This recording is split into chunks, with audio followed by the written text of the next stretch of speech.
We split up to shower and change, then reconvened in the bar for an aperitif before dinner. As the rain showed no sign of easing, we decided to dine at the hotel.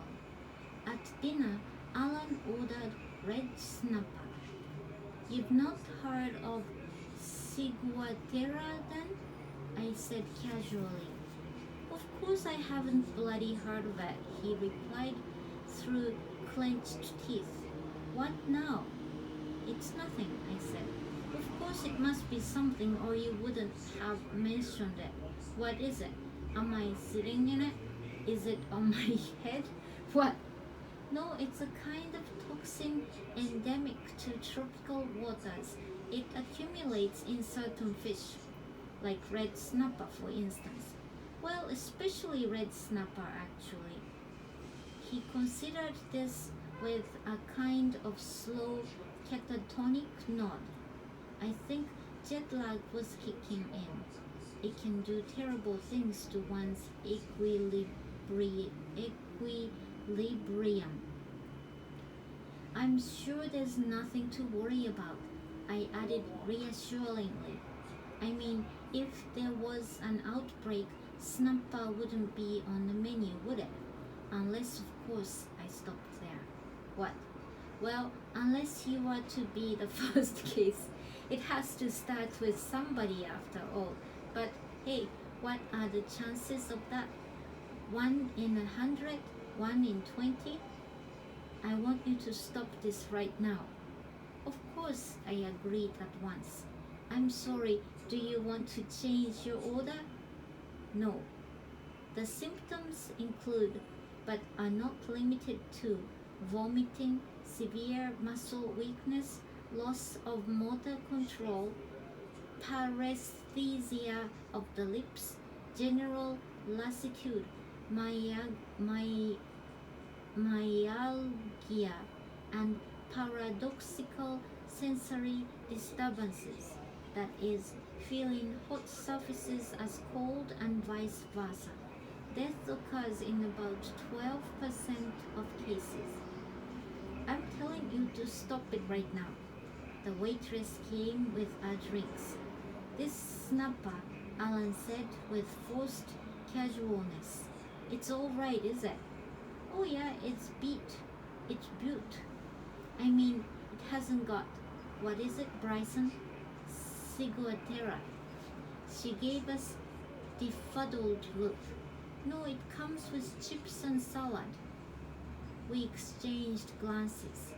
Would I be right in assuming you're not from around here? I asked. Her puzzlement deepened. No, I'm from Passy. Why? Just wondered, I whispered to Alan. She's from Tasmania. He leaned to me and whispered back. Yes, so? The snapper are okay. Is it possible to change my order, love? She stared at him heavily for a moment, the way young people do when they realize they are being asked to take 20 steps they hadn't budgeted for, and with a martyred air went off to find out. A minute later, she reported back that permission had been granted to change his order.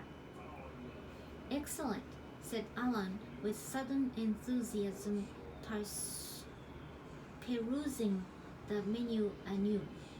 He considered the many alternative options. Do you baked snotty? He asked distantly. She stared at him. Just joking, he said, seeming much chirpier. I'll have the sirloin and chips, he announced. Medium rare, please. He turned to me. No horrid diseases I should know about with regard to beef? Queensland beef palsy or anything like that? You should be fine with steak. Steak it is then. He handed her the menu. And easy on the ciguatera, he called after her. And keep the beers coming, he added further. We had a lovely meal and afterward retired once more to the bar where, through the foolish wonders of alcohol, we managed to acquire nearly all the symptoms that we had so recently been at pains to avoid. In the morning, the rain had stopped, but the skies were dark and dirty, and the sea full of chop. Just looking at it made me feel faintly ill. I am not enamored of the ocean or anything within it, and the prospect of bouncing 38 nautical miles to a rain-shrouded reef to see the sort of darting fish I could view in comfort at any public aquarium or indeed dental waiting room was not enticing. According to the morning paper, a 2.3-meter swell was expected. I asked Alan, who once owned a sailboat and a captain's cap and thus fancies himself an accomplished mariner, how big this was, and he lifted his eyebrows in the manner of one impressed. "Oh, that's big," he said.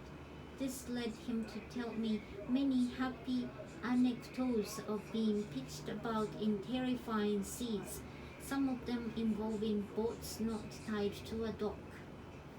As we sat there, one of the members of the staff breezed past. "Cyclone coming," she said perkily. "Today?" I asked in what was becoming a customary bleat. "Maybe." Our reef tour included pickup at a hotel and transfer by bus to the boat at Port Douglas, 20 miles up the coast. The bus drew up at 8:50 on time to the minute.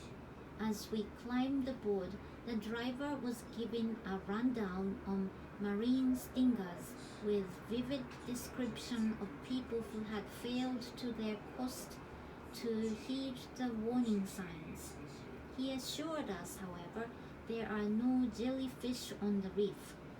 Unaccountably, he failed to mention reef sharks, boxfish, scorpionfish, stinging corals, sea snakes, or the fat and infamous grouper, a 900-pound monster that occasionally, through a combination of testiness and stupidity, chomps off a swimmer's arms, then remembers that it doesn't like the taste of human flesh. I can't tell you how pleased I was when we arrived at Port Douglas to find that the boat was huge, as big as an English Channel ferry or very nearly, and sleekly new. I was also pleased for their sake and mine that none of the crew seemed to be manifesting any of the more obvious sign of dengue fever. As we lined up with other arriving coach passengers, I learned from a crew member that the ship held 450 and that 310 people were booked today. He also told me that the trip to the reef took 90 minutes and that the seas would be relatively benign. It was 38 nautical miles to Agincourt Reef, where we would moor. This was, I noted with more than passing interest, the place where the American couple had gone missing. When we got aboard, they announced the free distribution of seasickness tablets to anyone who wanted. I was the first to the table. "This is awfully thoughtful of you," I said as I swilled down a handful. "Well, it's better than having people spewing up all over the shop, said the girl brightly, and it was hard to argue with that. The trip to the reef was smooth as promised. What's more, the sun came out, albeit weakly, turning the water from a leaden grey to an approximation of cobalt. While Alan went off to the sun deck to see if there were any women with large breasts to look at, I settled down with my notes. Depending on which sources you consult, the Great Barrier Reef covers 280,000 square kilometers or 344,000 or something in between, stretches 1,200 miles from top to bottom or 1,600. It's bigger than Kansas or Italy or the United Kingdom. Nobody can agree really on where the Barrier Reef begins and ends, though everyone agrees it's awfully big. Even by the shortest measure, it is equivalent in length to the west coast of the United States, and it is, of course, an immensely vital habitat, the oceanic equivalent of the Amazon rainforest. The Great Barrier Reef contains at least 1,500 species of fish, 400 types of coral, and 4,000 varieties of mollusks, but those are essentially just guesses. No one has ever attempted a comprehensive survey. Too big a job. Because it consists of some 3,000 separate reefs and over 600 islands, some people insist that it is not a single entity and therefore cannot accurately be termed the largest living thing on earth. That seems to me a little like saying that Los Angeles is not a city because it consists of lots of separate buildings. It hardly matters. It is fabulous. And it is all thanks to trillions of little coral polyps working with a dedicated and microscopic diligence over 18 million years, each adding a grain or two of thickness before expiring in a self-created silicate tomb. Hard not to be impressed.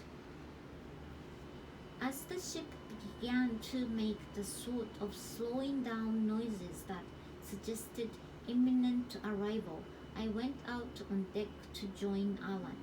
I had expected that we would be arriving at some kind of sandy atoll, possibly with a beach bar with a thatched roof, but in fact there was nothing but open sea all around, and a long ruff of gently breaking water which I presumed indicated the sunken and unseen reef. In the middle of this scene sat an immense aluminum pontoon, 2 stories high and big enough to accommodate 400 day trippers. It brought to mind, if vaguely, an oil platform. This was to be our home for the next several hours. When the boat had docked, we all filed happily off. A loudspeaker outlined our many options. We would loll in the sun in deck chairs, or descend to an underwater viewing chamber, or grab snorkels and flippers for a swim, or board a semi-submersible ship for a tour of the reef in comfort. We went first on the semi-submersible, a vessel into which 30 or 40 people at a time could crowd into a viewing chamber below the waterline. Well, it was wonderful. No matter how much you read about the special nature of the Barrier Reef, Nothing really prepares you for the sight of it. The pilot took us into a shimmery world of steep coral canyons and razor-edged defiles, fabulously colorful and teeming with schools of fish of incredible variety and size.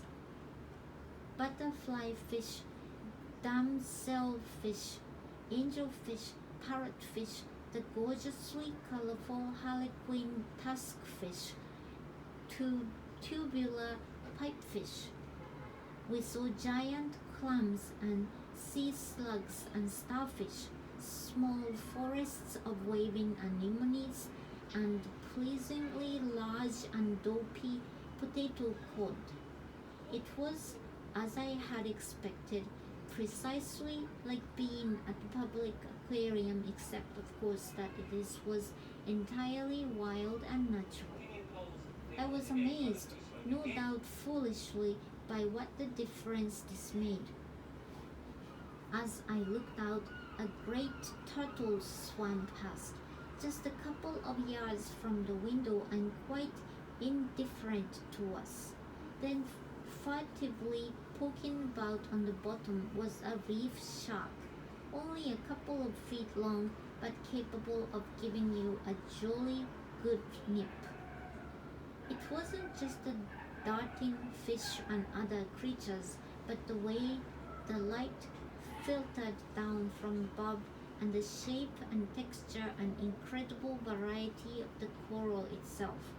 I was captivated beyond description. Back on the pontoon, Alan insisted we go at once for a swim. At one side of the pontoon, metal steps led into the water. At the top of the steps were large bins containing flippers, snorkels, and masks. We kitted up and plopped in. I had assumed that we would be in a few feet of water, so I was taken aback. I am putting this mildly, to discover that I was perhaps 60 feet above the bottom. I had never been in water this deep before, and it was unexpectedly unnerving. As unnerving as finding myself floating 60 feet in the air above solid ground. This panicky assessment took place over the course of perhaps 3 seconds. Then my mask and snorkel filled with water and I started choking. Gasping peevishly, I dumped the water out and tried again, but almost immediately the mask filled again. I repeated the exercise 2 or 3 times more, but with the same result. Alan, meanwhile, was shooting about like Daryl Hannah in Splash. "For God's sake, Bryson, what are you doing?" he said. "You're 3 feet from the pontoon and you're drowning." "I am drowning." I caught a roll of wave full in the face and came out of it sputtering. "I'm a son of the soil," I gasped. "This is not my milieu." He clucked and disappeared. I dipped my head lightly under to see him shooting off like a torpedo in the direction of a colorful Maori wrasse, an angelfish the size of a sofa cushion, and was consumed once more with a bubbly dismay at all the clear, unimagined depth beneath me. There were big things down there too, fish half as big as me and far more in their element than I was. Then my mask filled and I was sputtering again. Then another small rolling wave smacked me in the face. I must confess that I liked this even less, quite a good deal less than I had expected to, and I hadn't expected to like it much. Interestingly, I later learned that this is quite a common reaction among inexperienced ocean swimmers. They get in the water, discover that they are way out of their comfort zone, quietly panic and faint, a Japanese specialty apparently, or have a heart attack, a fat person's specialty. Now, here's where the second interesting aspect comes in. Because snorkelers lie on the water with their arms and legs spread and their face just under the surface, that is, in the posture known as the dead man's float, it isn't actually possible, or so I am told, to tell which people are snorkeling and which are dead. It's only when the whistle blows and everyone gets out, except for one oddly inert and devoted soul, that they know there will be one less for tea. Fortunately, as you will have deducted from the existence of this book, I escaped this unhappy fate and managed to haul myself back onto the pontoon.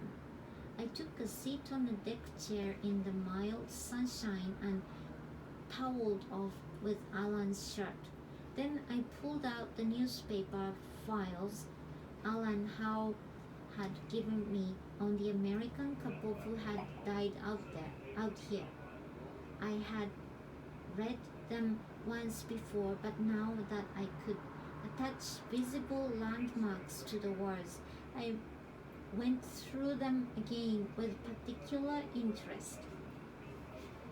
The story, insofar as the known events are concerned, is straightforward.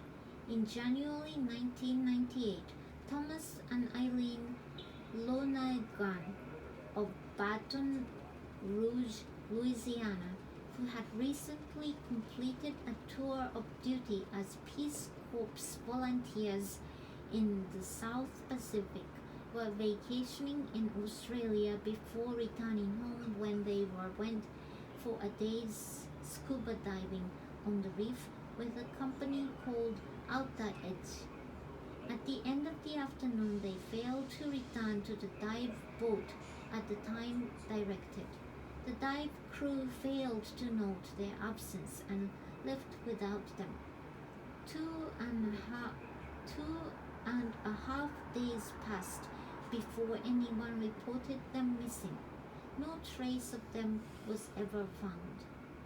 Why the Lonergans didn't return to the dive boat and what became of them when they realized they had been stranded are necessarily matters of conjecture. From where I sat, I could see the scuba diving boat, which a passing crew member informed me was about 3 nautical miles away. A nautical mile is about 100 yards longer than a land mile. It looked awfully small and distant, but the Lonergans, who were experienced divers and at home in the water, should have found the swim no terrible hardship. Conditions were perfect. Sea was calm. The water temperature was 29 centigrade, 84 Fahrenheit, and they had on wetsuits. In addition to the pontoon, they had the somewhat easier option of swimming to St. Crispin Reef, just 1.2 nautical miles away, where there were some exposed coral outcrops onto which they could clamber to await rescue. The problem, as Alan Howe had so rightly recalled, was that to reach either of these refuges meant crossing a deep water trench known to be a haunt of large pelagians, which is to say, toothed sharks, and the occasional blundering grouper. From this point, the mystery deepened. A few days after their disappearance, the Lonergan's flotation jackets washed up undamaged on a mainland beach.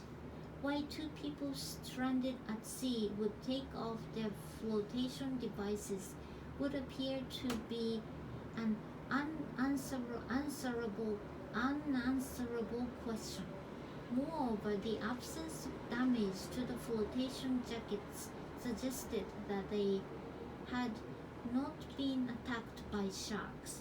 Puzzlement grew further when police examined the belongings they had left behind at the backpackers' hostel in Keynes, where they had been staying. There, it became clear that the polite young American couple, weren't as happy as they appeared to be. Eileen Lonergan had recorded in her diary that her husband had been depressed and had said he wanted to end it all on a scuba diving trip.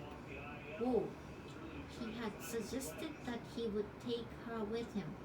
Double whoa! There was obviously more to this than met the eye.